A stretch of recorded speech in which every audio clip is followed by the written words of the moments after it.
Okay, we'll call the meeting of the Public Safety Committee to order. A roll call John, here. Seth, Here. Crystal, here, Todd Spade, Here. and Steve. Here. Thank you. First period for public comment. Anybody that wants to wish to speak should do so now. Yeah, go ahead. I'll just stand here then. Oh, right.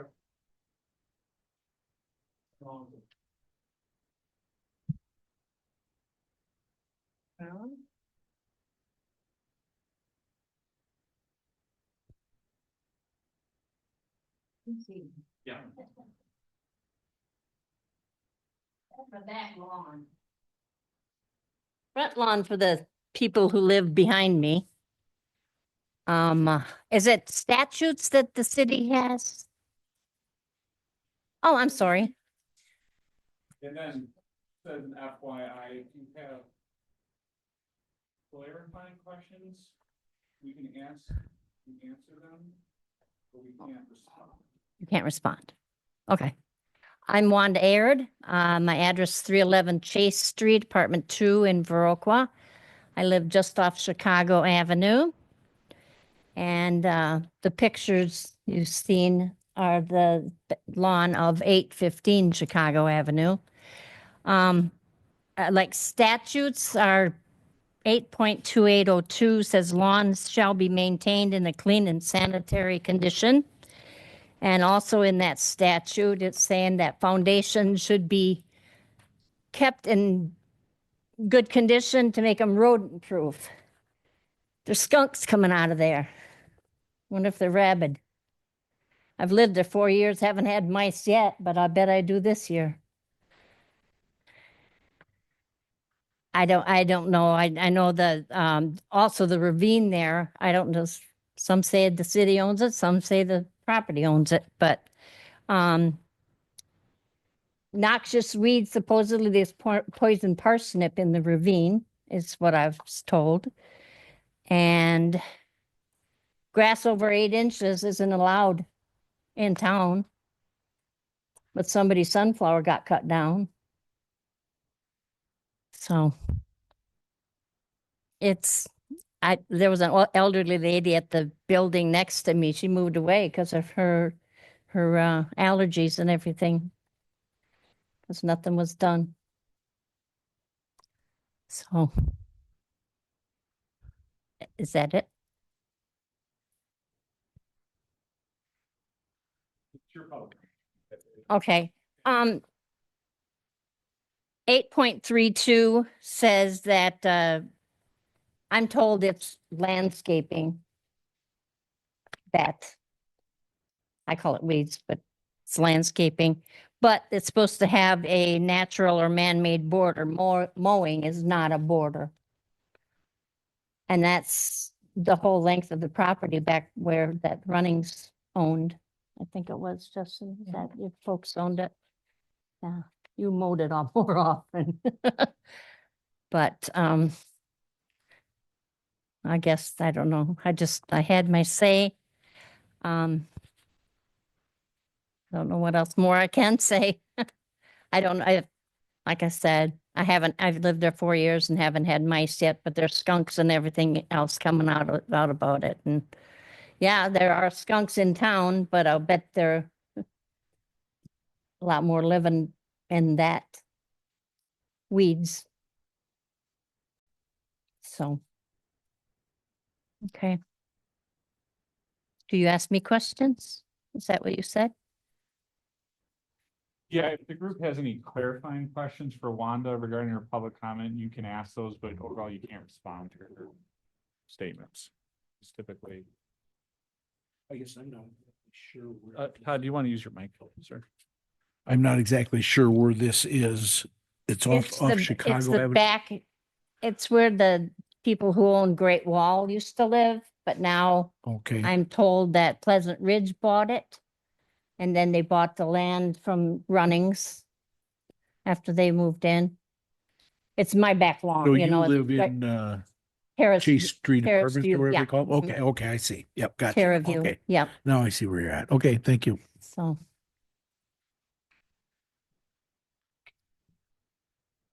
I know it's a lot of work to going around sizing up weeds and flowers and everything on boulevards and everything, but we want people to be proud of Viroqua. Okay. We will look into it. Okay, thank you. Okay, thanks for coming. Yep.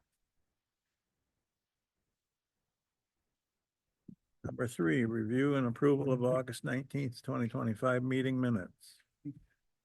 And this is Crystal. I'd move approval of those minutes. We shifted all ours over Thanks. there, sorry. Steve, I second. Okay, moved and seconded, all in favor? Aye. Aye. Opposed? Motion's carried. Number 4, operator license approvals. I have one for Melody Russell. It's a renewal for Walmart. I don't know if you've gone through okay, so the background check has been completed and it's good to go. So just looking for you guys' approval to forward it to council. This is Crystal. I would move to approve the operator license and forward it to the council. Steve, I'll second. Moved and seconded, and all in favor signify by saying aye. Aye. Motion is carried. Number 5, discussion and possible action regarding the 2026 fire department budget draft.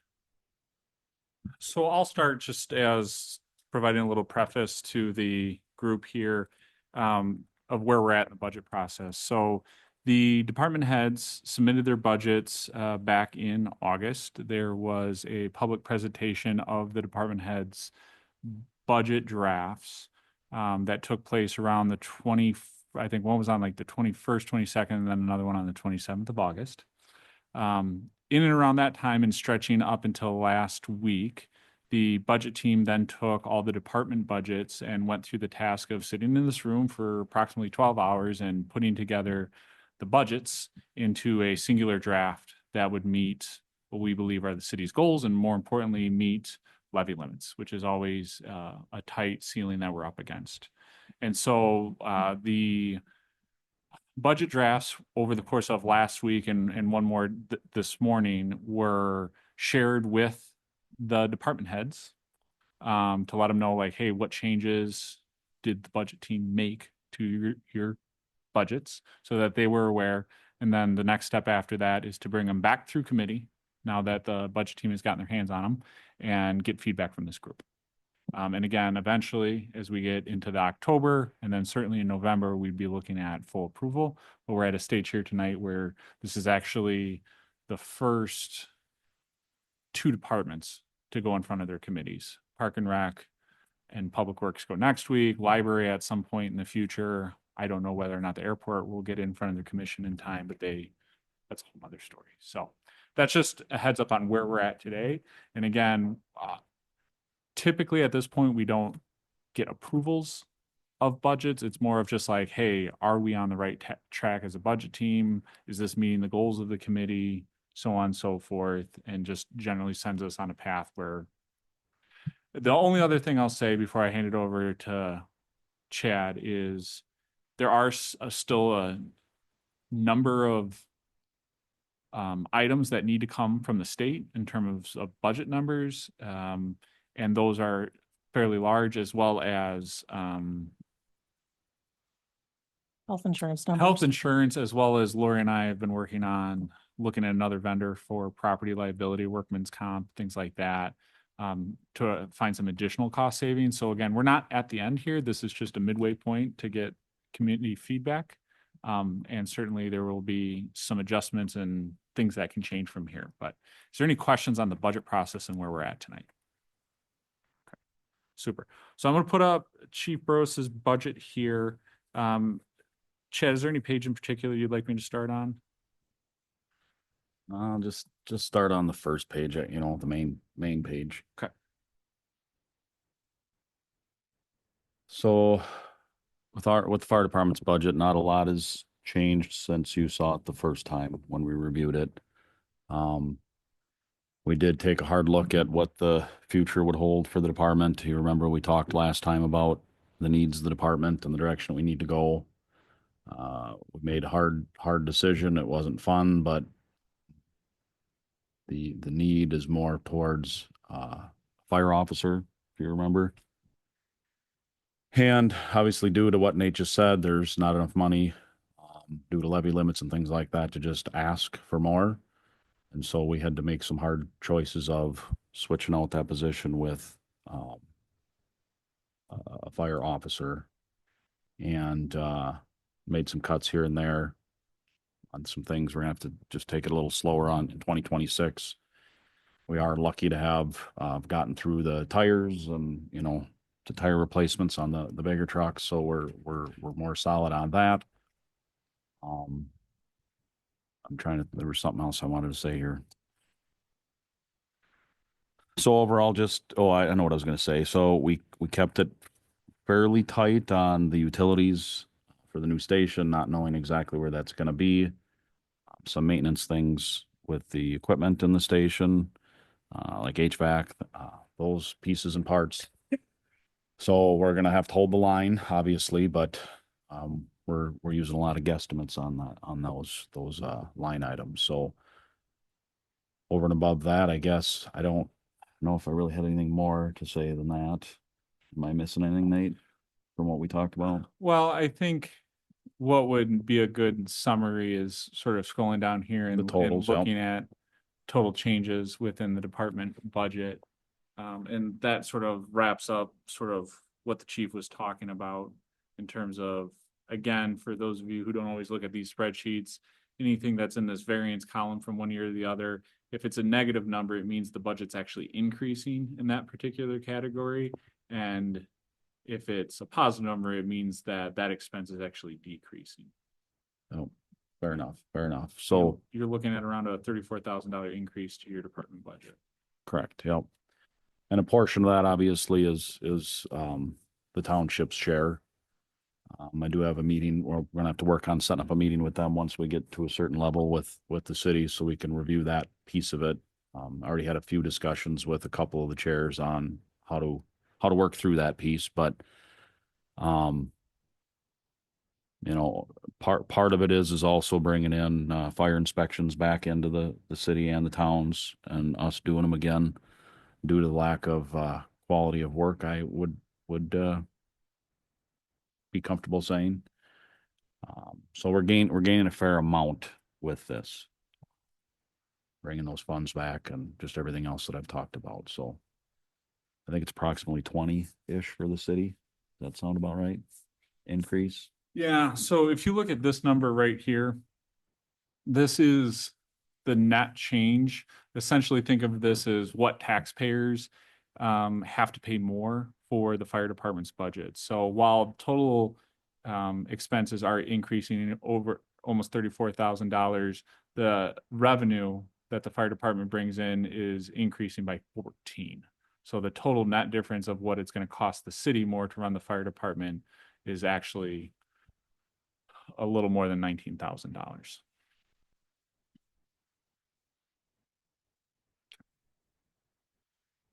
So yeah, I guess unless anybody's got any direct questions or. So it's probably been a few months since this committee met. The conversation had regarding the change from fire officer to from the administrative assistant, that was discussed at the budget presentation. Good point. So point. for people like John and Todd, who weren't there, and Seth online, are you guys familiar with this conversation?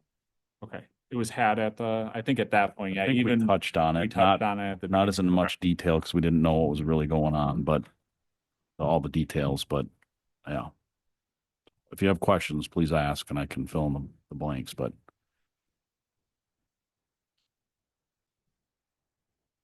Anybody? Cool down a little bit. Sure. Back down. Just want to get a look at something like this.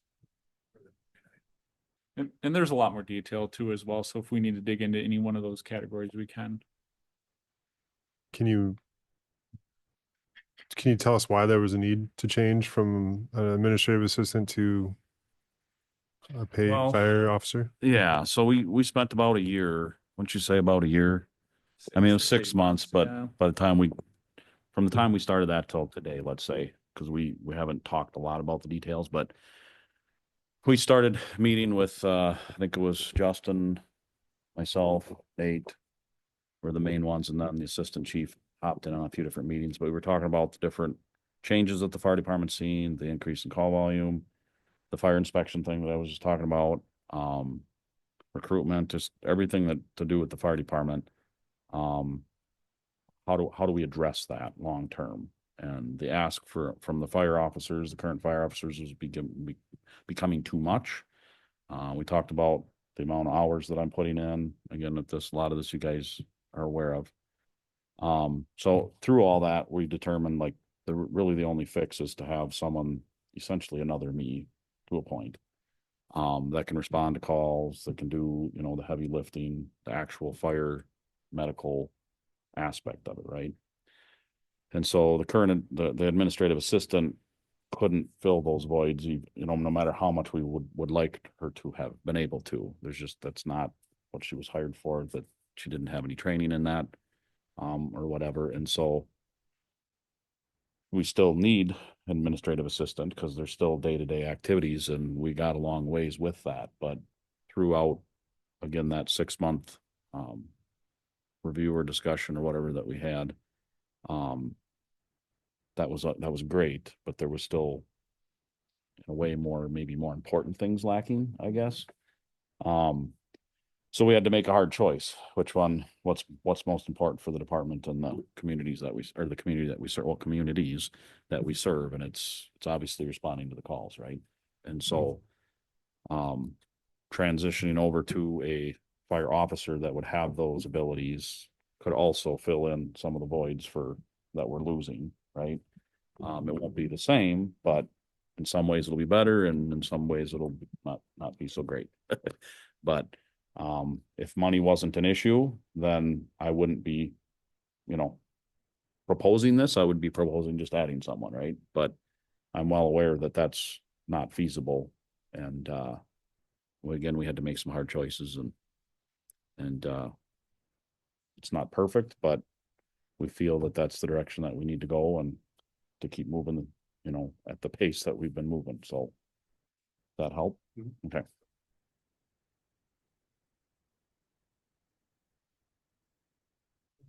I see the contract for services has been at 42,600 and down to $12,600. Is that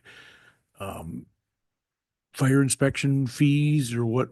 How are you whittling Yes. 12,600 off of that? So that's both zoning or the building permits is part of it, but then yes, the 12,600 is the fire inspection piece of it. It's like 11,000 for the city, Okay. and Yep. 1,600, I think, for the Gotcha. towns. Okay. Yep.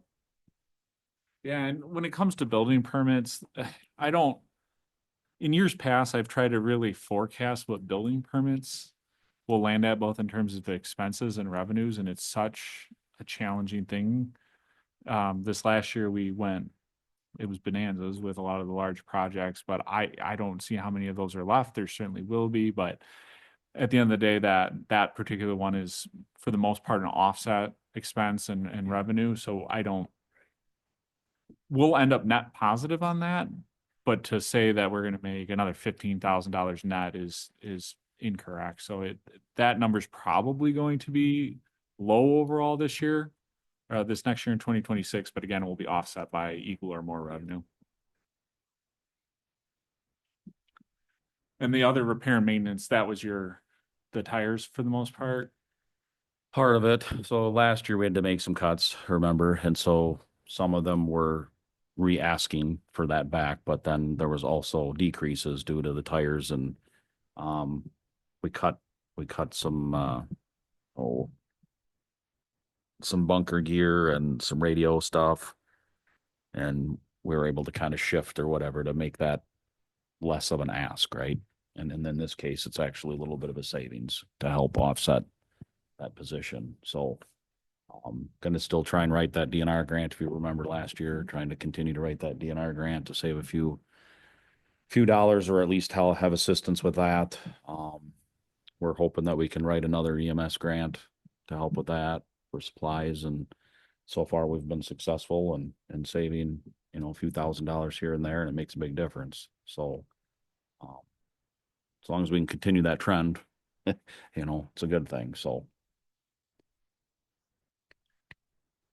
So this is worst case scenario. This is without any grants coming in. no, I'm kind of banking on getting a few grants in. Okay. Yep. So like the DNR grant is a 50-50.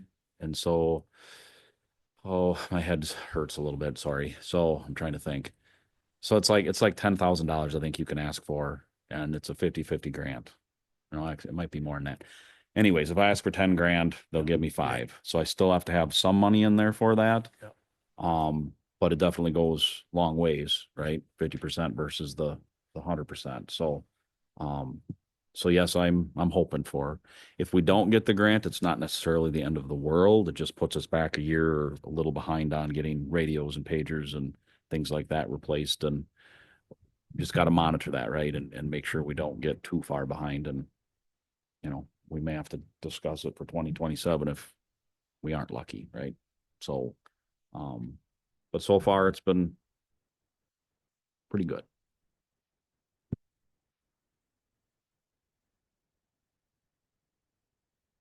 Anybody else?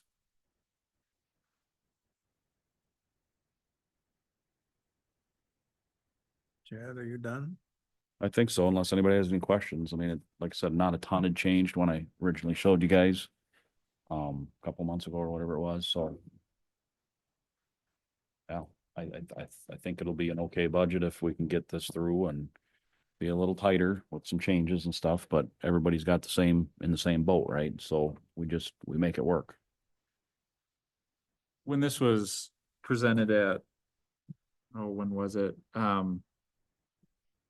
Well, 3 weeks ago. Yeah, well, it was a couple, you hadn't met with the townships, Howard being one of the chairs. Have you guys met with them yet to get their take on it, or is that still on the horizon? It's still on the horizon because I wanted to get to a certain point with you guys so that if things took a U-turn or whatever, I wasn't presenting them a whole different, I have talked to Howard. He was here for that one last meeting.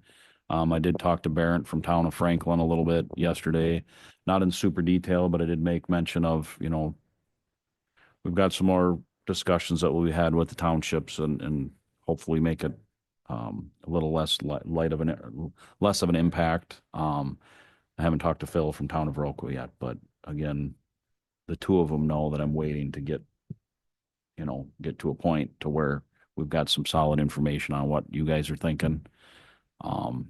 So yeah. And Howard's again here again tonight too. So I think Barrett might come, but I know he's running behind. Yep. So, but yeah, so hopefully I would say a couple weeks maybe or so, So Nate, are we looking for, I think at this point, what we'd be looking for is any red flag, anything that you guys see or don't. Thanks. At this point, what we'd be looking for is just sort of any red flags, any things you see or that you don't see that are in the budget, stuff that you would want to basically communicate to the budget team that says, hey, that's great, but what about this? And so if there's anything in there, again, Chad's budget really hasn't changed fundamentally since it was presented to this group. And so you're all pretty familiar with what it is in states and things like that. So Is the maintenance and heating of the old fire station included in his budget? Or is that set so for this? right. So for whatever maybe happens to it. another month or two, we kind of addressed that for 2025 to be getting 2 bills. Beyond that, then, the hope is to either sell it or, there's talks, right, of what to do with that building, then that would be Yeah. off our plate. Yeah. if you remember the conversation, and for those of you who are on Public Works Committee, the utilities came forward to Public Works Committee and basically, and maybe it was even council, I can't remember, did we make it to council? Yeah, it came to council and said, hey, folks, this is what we would like to suggest as a plan, that the utilities take up that space for the foreseeable future, and so it is within their budget for the next year to Mhm. to be that. But as Chad said, and they may even most likely will take it on November, December of this year. But again, some of that depends on time and about how quickly you get out of there. Where's the utility at in terms of being able to move? But Right, yes, right. it's not, long story short, it's accounted for. It's no longer in this budget. Yep. Okay. Anybody else got anything they want?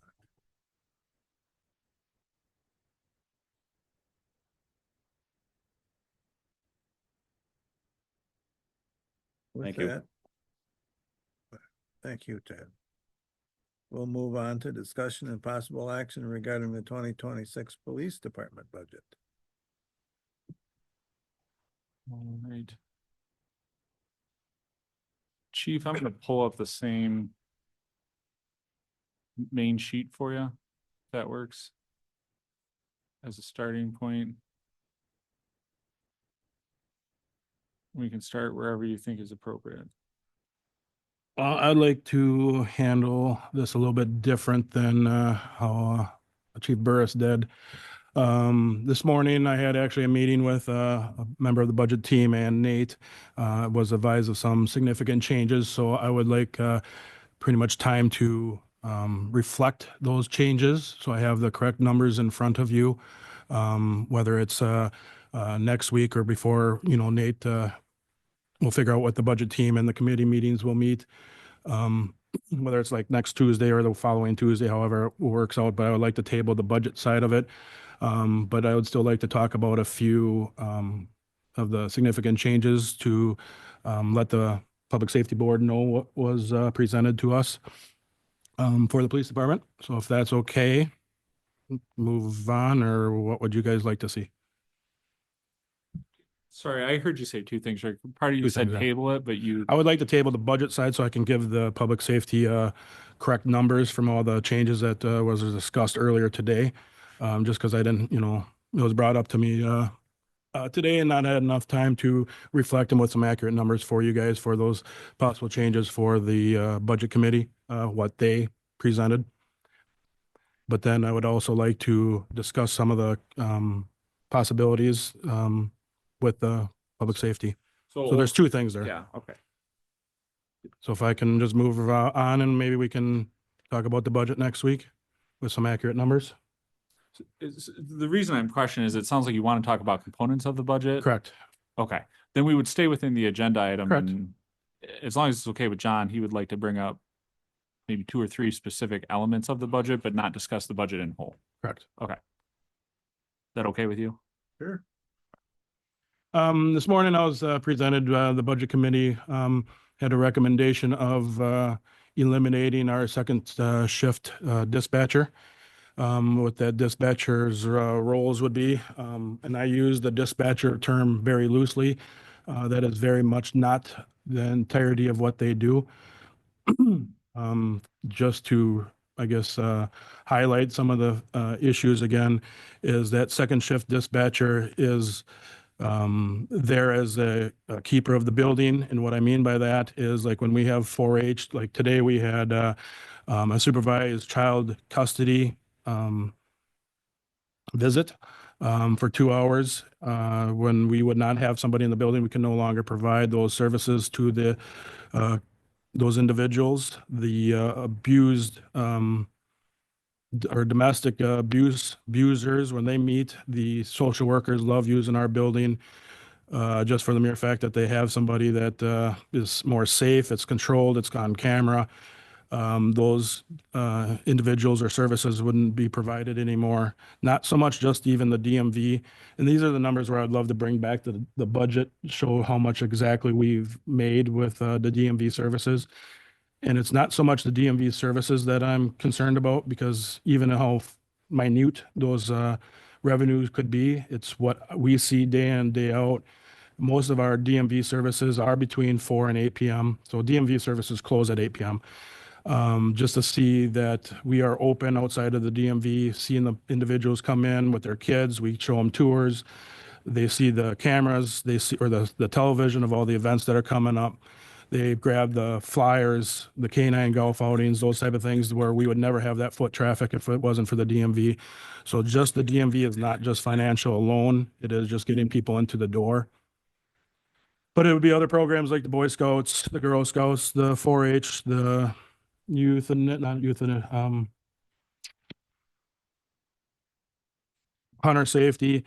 Those groups wouldn't be able to utilize our buildings after 3 p.m. Or our 4 p.m. whenever we do just the one dispatcher's hours.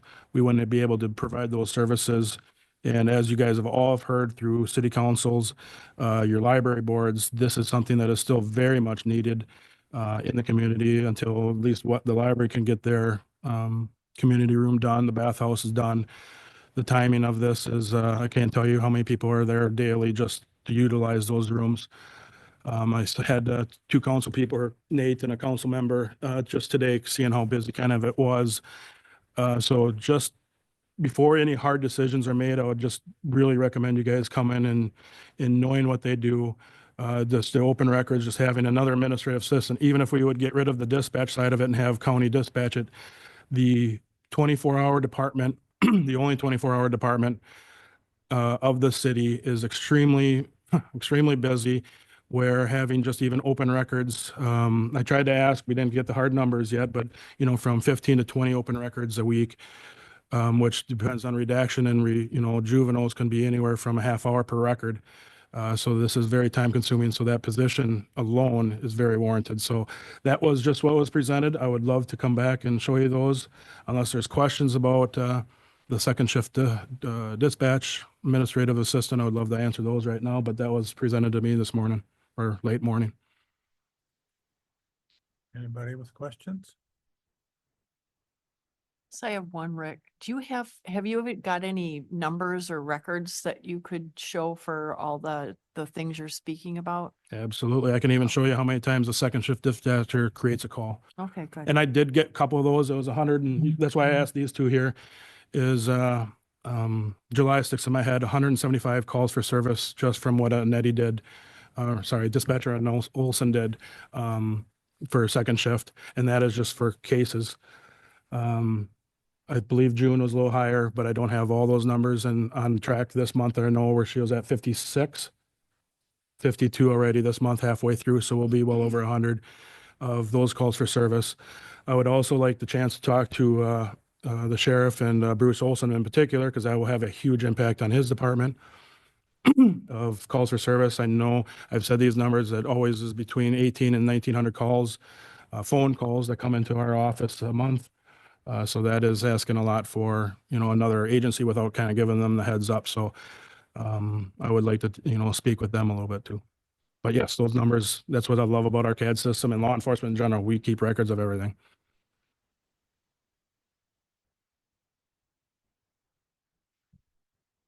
Okay, the only other one I would have is where I'd like to move on was just our administrative wages.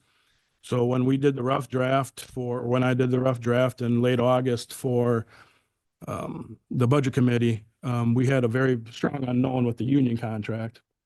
So I put in what we actually kind of figured for what they were going to ask for. Did not know exactly what they're going to either ask for or get.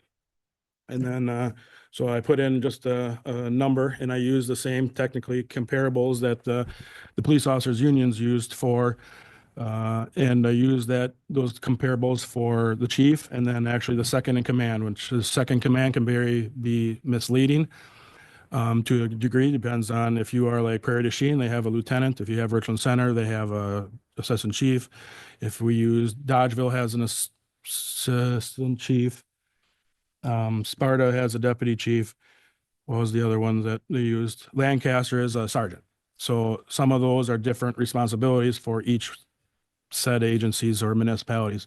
So giving those numbers, so having more accurate numbers to bring forward to the budget committee of what the union guys respectfully agreed upon, and then what your administrative staff is going to be agreed upon. So I would just like another week to give you guys some hard numbers to see what we can do with the budget. Anybody else? Nate? Well, I think, as a budget team, I think context is important. One thing I'll note is that at this point with the current budget draft, we are $1,000 up against levy limits. If you'll recall, every year, we have a little bit of cushion that we try to maintain between the levy limit or the debt service exception we take and what we're allowed to take. And every year that space, that cushion we have to increase taxes has dwindled. Based on my current numbers, we're about $1,000 up against it. And so the budget team's task this year was incredibly challenging. And the police department came and started with a budget of needing $163-ish thousand in additional funding.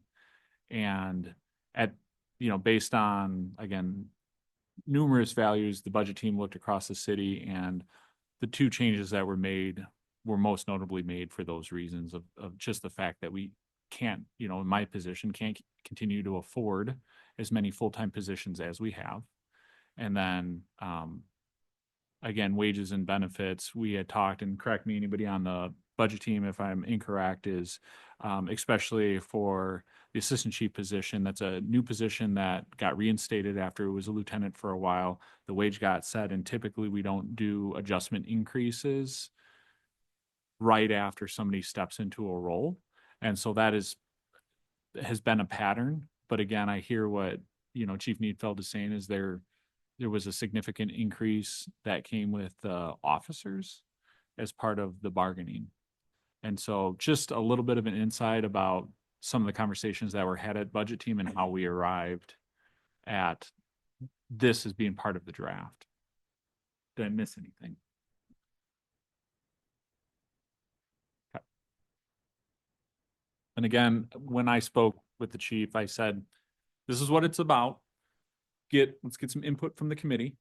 Let's get some input from, Chief Needfeld and the rest of his group. Again, everything's happening pretty rapidly. And we have more weeks ahead of us where we can look at the budget. And so as Crystal noted here, she would like to see some of his support as to why he feels that those wages should change. Again, we would like to see more support as to why he feels the second shift dispatch would change, and we can continue to look at that, but we'd certainly be interested in any immediate responses or thoughts from the committee. So the increase in wages from the union contract, you want to raise the the wage for the assistant chief to keep that consistent? Is that kind of what you're? Correct. Just to have that, Yeah. the different roles and responsibilities, have that, extra for his Because extra roles. that disparity decreased, now you want to It's almost, add. almost the same. Oh, okay. Yep.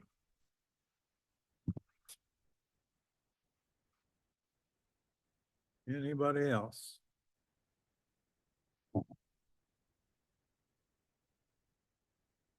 I guess that's it for that, unless Nate, did you want a motion on this one or not, or? No, I mean, it's up to the committee to decide if they would like to make a motion or not. Again, at this point, I would say the same thing that I said about the fire department budget, and I'll say about Public Works and Parks and Rec, is the budget team is looking for feedback from the committees. This is a pulse check, right? Of saying, are we on target? Are there concerns? Is there stuff missing? So that we have it in our heads, and again, the budget team can meet again to relook at the budget. That's part of what we do, and that's part of the way the process is and instructions. So if you would have feedback now, but I do know that the chief has asked for more time to make a full presentation on some of the changes that the budget team made. And if you want to allow him that before you make your comments or sort of give your input, that's understandable as well. What was your desire? Oh, Would it be possible, would it be all right with you if you at least show the group as a whole, the bottom? And we don't have to talk about it or really dissect it, but just so everybody can kind of see the variances, or would that not be okay, Rick? I'm fine either way. Well, I think it's good just to kind of show where things are at right now. So again, similar to the fire department, the way that this looks is that this year, their expenses at the police department are going up $29,000. When taking into account that unfortunately, the special police services, which is the DMV services, has been significantly under budget in terms of its performance year after year after year. In working with the chief during the budget presentations, we did lower that significantly. And so because of that, there's but on the other side, on the plus, parking violations are going up by $2,500, depending if you're one giving or receiving the citation, of course. But that's a $4,500 decrease in the revenue. So the total taxpayer impact of the additional amount of money the taxpayers are going to have to put into the functioning of the police department, even with the changes that were noted, is still a 33,000 plus increase to their budget overall. And so I always make that known because every department head feels like, oh, I'm getting my budget cut.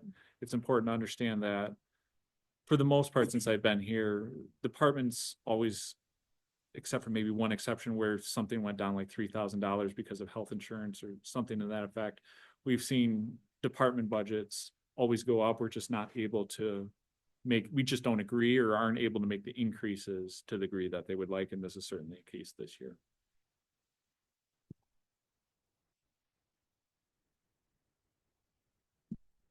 Okay. I guess we will move on then. Number 7, update on fire department building project. Last Monday, we moved the trucks and gear over, so we started responding out of the new location just over a week ago. So far, so good. They do have a few minor things that they have to deal with, either things that maybe aren't working correctly or just still waiting for something to come in that's on back order or whatever. But so far, so good. It's a beautiful building. Firefighters are definitely appreciative of the support that we've been given between the city and the towns and everybody that was involved. It's amazing. We had our first monthly meeting in there last night, so we typically have a meal for that meeting. Again, just great to be in there. So overall, as far as true operations, we kind of mentioned that earlier. I would say probably another 3 to 4 weeks minimum before we were truly out and in full operation with office side of things. Yeah, I mean, we talked about the change order last week or last council meeting. So yeah, just working out the fine details, waiting to get some pricing yet on some of the final furniture pieces. Again, we talked about that. Went through that, picking a vendor or whatever. So trying to work through that. Yeah, I guess unless you have any questions, it's just trying to get situated now into the new space and make it home. So any questions on that, or I will, if not, I'll add, we want to do some type of open house ribbon cutting type of thing. We were originally going to try and do it the 1st of October, but as you know, we're getting close to the 1st of October and we want to be able to get situated a little better before we do that. So right now we're looking at a date. We do have to check with some individuals, including obviously council and the townships. We want them to be there. But we're considering maybe November 5th. That's a Wednesday. So I guess just put a mental note in on that. Again, we just talked about it last night, so it's fresh. But I will get the word out and contact some key people and make sure that would be feasible for them before we officially announce it. So. You have something? Nope. Anybody? I'm sorry, I was looking through my calendar to get it on there. Do you know about what time of the day it would be? Sure. Okay. So that's open for negotiation, obviously, but I've always been told, I'd say always, the few people I've talked to had stated like, say, 4-ish in the afternoon till 7 o'clock at night or something like that, with some type of presentation, maybe around 5:30, 6 o'clock. Again, people getting off work, things like that. But we could start some tours and whatever at 4 o'clock. And then we're considering maybe having some light food or something because of the timeline, right? It's right in the middle of when people are typically eating. Excuse me. And then obviously want as many people to be a part of it as possible. So we'll wait till, you know, your average person, let's say, gets off work. So that's kind of the rough timeline. We'll obviously are flexible in that as we work through the conversations. And I don't think we want to do it much earlier than that because I think we're going to shorten up the ability for people to participate. So if you have input on that, feel free to reach out or even now mention your thoughts, but that's kind of where we're at.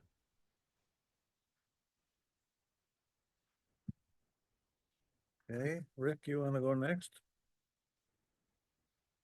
Thank you, John. No, I don't have much. Again, I told last public safety, Brandon and Connor are both officially started. They're going through the FTO program, which actually speaks of another thing. So the FTOs actually have 3 of them since we lost 2 of them. 2 other departments. I needed to send a couple individuals to FTO so we can train our new guys. So thank you for the other staff that is still here. Like for example, Bobby's been working some third shifts, probably against his thing, but we just don't have, when 2 of them are in training and 3 of them are gone, there's not much left for our skeleton crew. So thank you for him for assisting. So scheduling's been a little bit of a nightmare, just kind of bouncing these guys around to the different FTOs and trying to get the right shift. Day shift calls are a lot different than second shift and then third shift. So these FTOs are very important, but they are 2 very excited individuals. Other than that, all I have is our call volumes, mostly a little bit with school, but September still, our call volumes are still going up. So October would be your guys' quarterly, where I'll show you the more quarterly numbers, and then the fair, for the most part, fair went very well. Some minor juvenile issues there, but the fair was also, we talked right before the meeting, it was probably the busiest I've ever seen it on Wednesday and Saturday. So Wednesday is the free night, Saturday, and yeah, I saw a lot of you guys there, but Wednesday was by far busy. Mostly I would say because of the free, which is good, which is very good to get foot traffic in there. And then Saturday for the Derby, they added other stands and plumb full. John and I both said that middle arena, I've never seen so many cars in there. I mean, I directed traffic at 10:30 to probably 11:15, just nonstop getting cars out of there. It was like the Field of Dreams, headlights just kept coming. But it took a long time to get them out of there, but there was a lot of cars and yeah, a lot of good interactions with them. Again, thanks, just no overtime or one overtime, but Bobby and I took all the extra shifts or readjusted our schedule to be done at the fair. So there's a lot of presence down there. And then actually their dispatchers staying late when it was extremely busy during the tractor pull with the rain and a few things. So thank you for you 2 for staying late and or helping. Actually, I think that's it.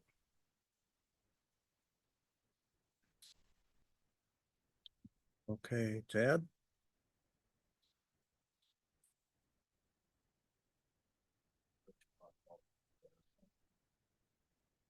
These should be like automatic. So to follow up with what Rick was talking about, the fair, it was a successful year, I believe. We did do 4 nights of fire watch. I think I meant you guys have probably heard about that before, but fair pays the firefighters to be down there from 10 p.m. till 6 a.m. in the morning, which helps with their insurance. So we had 2 members per night down there for that. The demo derby, we were present for safety, for vehicle fires, just injuries, things like that. The Lafarge ambulance was there for an ambulance just in case. Went well. We had a couple car fires. Typically we have way more than that. So it was a great year for that. We did have 1 fire down there. I think it was Friday evening. One of the food stands caught fire on the back. Luckily enough, your one and only mayor / lieutenant of the Viroqua Fire Department was actually at the booth having pie. I was not there, but I would suspect that if he was not, or another one of our members at the booth next to it, probably would have had some serious issues down there. So doesn't happen very often, thank gosh, but it does happen. So having people present, having people around, and whatever is super important. So call volume has kind of leveled out, so that's good. A little bit of a breather. I'm not going to hold my breath by any means because I don't want to pass out, but it has leveled out a little bit. Tomorrow night at 4 o'clock, we have a police and fire commission meeting set up, hopefully to put on 6 new members. So that's awesome. It's been a while since I've been able to say that. Talked about the open house, so that's done. Fire prevention week is October 5th through the 11th. So we'll be over at the school and a couple other locations around our district to promote fire prevention. We've also been sending members down to the varsity home games for football. There's 4 Friday night games in home games, so we've been present for those just in case something happens and back up their medical trainer. For those of you that know Ted Harris, he's I don't even know where to start, but he was an assistant chief with the Viroqua Fire Department for many, many, many years. Taught for Western, probably taught thousands, not hundreds, but thousands of students on different, mainly fire. But he was also a school teacher, worked for the sheriff's department, and the list goes on and on and on. But anyways, he's been nominated for the Wall of Excellence over at the school. So that'll be on Saturday, October 27th at the school, but then they asked if they could come to the new fire station to kind of congregate and have a snack, or they've got hors d'oeuvres, or I'm not sure what they've got planned for sure, but just a place to come and get together. And so we offered that up to them. It was fitting, the fact that it's new. It's a perfect time to get people into the building, and the fact that he was so instrumental, I guess, to the area and the city of Viroqua and everybody that he touched. So just wanted to bring that up because I think it's pretty important. And I already talked about that stuff. So I think, unless anybody's got any questions, that's kind of where we're at. No questions? All right, second period for public comment.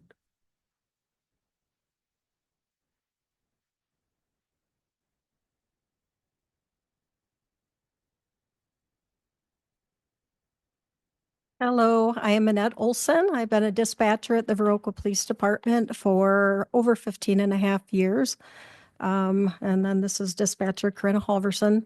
Not going to get into much details or anything tonight, but we did just find out today that they're looking at eliminating the second shift dispatch, which is currently the position that I have.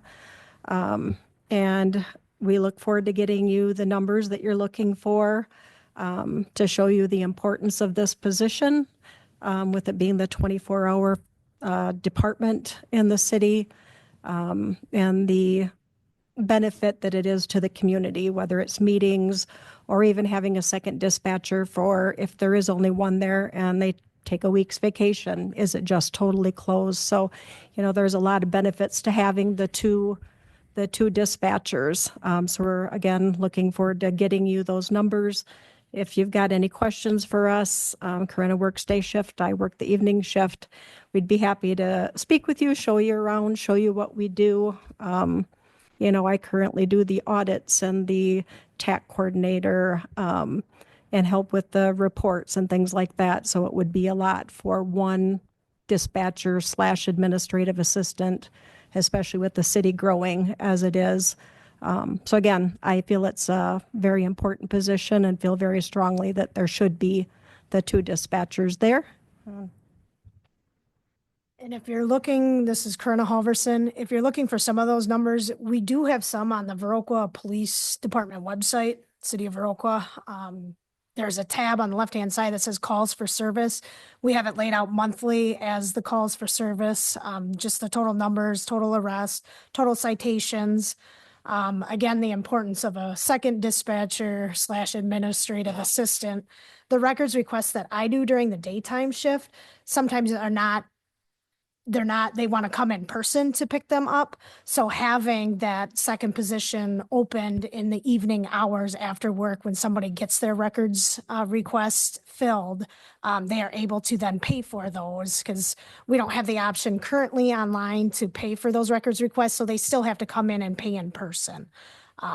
So again, that would be a benefit to have a afternoon / evening dispatcher as well. So again, we'll get you some of those hard numbers with the new system that is currently in place. We can get those numbers. We just didn't have time today with this short notice to present to the committee tonight. Okey doke. Anybody else? Anybody online, Nate?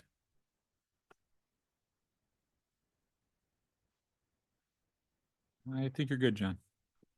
Okay, I'd take a motion to adjourn. Scott, I'll make a motion to adjourn. Steve, I'll second. Moved and seconded to adjourn. All in favor? Hi. Opposed? We are adjourned.